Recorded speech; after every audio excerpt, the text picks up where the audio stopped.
Hello and welcome back to my channel. तो आज मैं इंपॉर्टेंट क्वेश्चन आंसर डिस्कस करने वाली हूँ।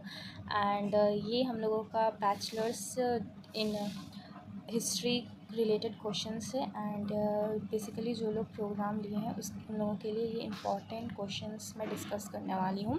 So first question is, was the French revolution 1789 an outcome of poverty और prosperity? Discuss critically. तो मैंने अच्छे तरीके से पॉइंट्स शेयर कर दिए हैं। तो फर्स्ट ऑफ ऑल पॉवर्टी था किधर, थर्ड स्टेट में। हेवी टैक्सेशन था, फूड स्कैरसिटी था एंड पुअर हार्वेस्ट था, जिसके वजह से वाइड स्प्रेड हो गया था मिजरी। इकोनॉमिक बर्डन तो था ही, only the third estate paid taxes, noble and clergy but मतलब लोग पे नहीं करते थे टैक्सी। उसी टाइम पे राइज ऑफ बॉर्जुआजी होता, मतलब मिडिल क्लास पीपल लोगों को बोला जाता है बॉर्गुआजी एंड बॉर्जुआजी एंड ऑल, ये सब टर्म्स यूज़ किए गए हैं मिडिल क्लास पीपल के लिए and very much important role play करते हैं।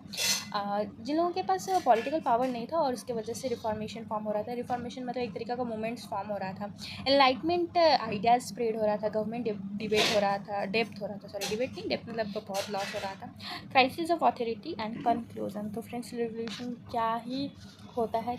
नेक्स्ट क्वेश्चन हम लोगों का इंपॉर्टेंट है, जो हम लोगों का क्वेश्चन है, discuss the reforms of Napoleon one. तो उन्होंने क्या क्या काम किए थे, नेपोलियनिक कोड इंट्रोड्यूस किए थे, जिसमें उन्होंने मतलब नेपोलियन ने स्टैंडर्डाइज सिविल लॉज इंक्लूड किया था, administrative reforms, religious settlement, education, और ये सब पॉइंट्स एक बार चेक कर लेना। और कुछ भी अगर डाउट है तो कमेंट में पूछ लेना, और तब मैं आप लोगों को अपने इंस्टा अकाउंट भी शेयर कर दूँगा, वहाँ पे आप लोग मेरे से टेक्स्ट करके कॉन्टैक्ट कर लेना। एंड नेक्स्ट क्वेश्चन है, how Metternich establish a conservative order in Europe? तो congress of Vienna restored monarchy and redrew European border to maintain balance of power, legitimacy principle restore traditional ruler to their thrones, concert of Europe alliance among major power to maintain peace and suppress revolution, suppression of liberalism, और ये सब सारा point इस related question है। Next Berlin settlement है, जो हुआ था हम लोगों का 1878 एंड एक तरीके का सेटिस्फैक्ट्री सॉल्यूशन था कि नहीं, to home, to the eastern questions के लिए। तो ये एक था कि नहीं, इस रिलेटेड क्वेश्चंस को 10 मार्क्स मॉडल आंसर्स है, वो भी पॉइंट में बहुत ही बेहतरीन पॉइंट्स यूज़ करने से। एंड अपने ये मेनली है पॉइंट्स ताकि इजीली लर्न हो सके और आप लोग अपने आप को प्रिपेयर कर सके, किस तरह के क्वेश्चंस आएंगे, किस तरीके का आप लोगों को आंसर देना है। To what extent were the French philosopher responsible for the French revolution? तो एनलाइटमेंट इन्फ्लुएंस कर रहा था, फिलोसोफर चेंज करता है, मोनार्की फीडुअल प्रिविलेज चेंज हो जाता है, वॉल्टेयर क्रिटिसाइज, उस टाइम क्रिटिसिज्म हो रहा था चर्च को, रिलीजियस टॉलरेंस हो रहा था। रशिया का एडवोकेट वो बहुत ही फेमस राइटर है and he also critic many writer, और वो अप्रिशिएट नहीं करते थे फीमेल को, and advocated popular sovereignty and the social contract. पर यहाँ पे सोशल कॉन्ट्रैक्ट रिलेटेड भी एक वर्क आता है, और स्प्रेड ऑफ आइडियाज़, लिमिटेशन क्या क्या था फ्रेंच फिलोसोफर का, और लास्ट में क्या कंक्लूड होता है ये फ्रेंच रिवॉल्यूशन का फिलोसोफर जो, इसलिए यही लोग रिस्पॉन्सिबल थे फ्रेंच रिवॉल्यूशन का। तो हाँ, ये रिस्पॉन्सिबल थे, philosopher provided ideological foundation but revolution was due to multiple factor. तो अपना आइडियोलॉजी तो प्रोवाइड करते हैं, बट उन लोगों का बहुत सारा डिफरेंट मल्टीपल फैक्टर्स था और डिफरेंट रीज़न था, जिसके वजह से फ्रेंच रिवोल्यूशन होता है। और हम लोगों का नेक्स्ट क्वेश्चन है, how was Europe divided into 2 armed camps on the eve of first world war? कैसे डिवाइड हुआ था?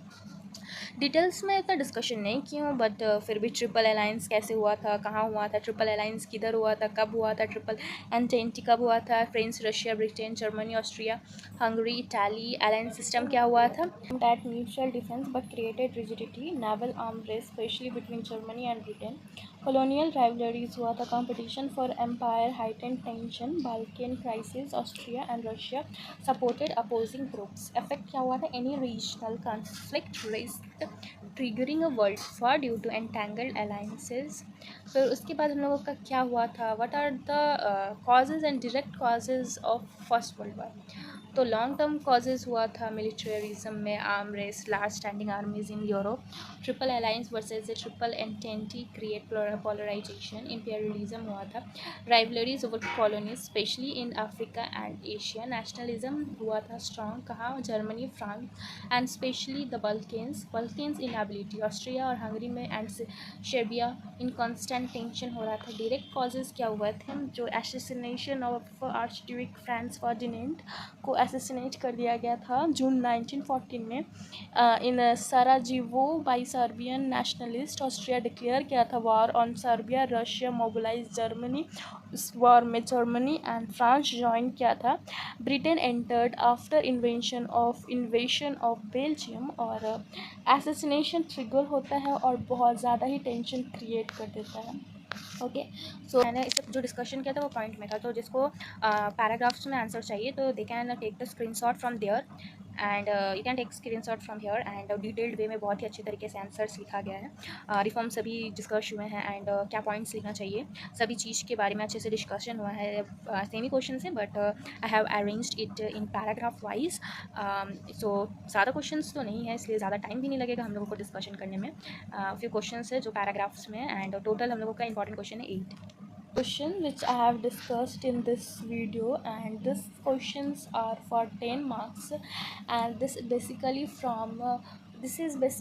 for 6 semester student, BA history program student, and I have discussed a few questions.